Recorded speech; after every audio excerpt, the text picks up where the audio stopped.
In this video, I'm going to be going over CERB repayments and some basic information on how to claim them on your taxes. When it comes to CERB repayment, the time in which you or your client issues their repayments may affect their income taxes. All repayments should appear on a T4A slip for the particular year that the repayments were made. If you repay any CERB amount before January 1st, you can choose when and how you would like to claim the deduction. You have the option to either claim your repayments as a deduction in the year you made the repayments or in the year you received the benefit.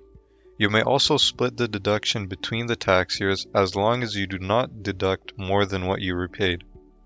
This chart outlines the basic idea of when you should report your payments on your taxes.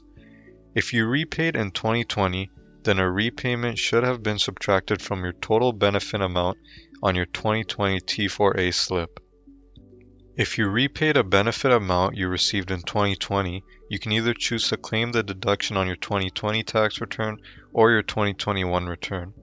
For example, if you received $10,000 in 2020 and repaid $5,000, you can choose whether to report the repayment in 2020 or 2021.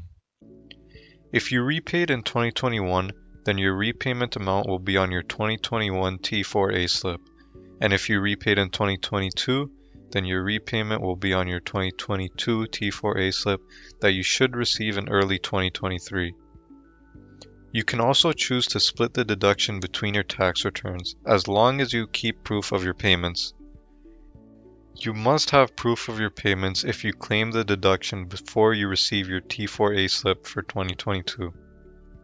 If repaid in 2023 or later, you can only claim the deduction in the year you have made the repayment. This was just some brief information about CERB repayment and how to claim repayment amounts on your taxes.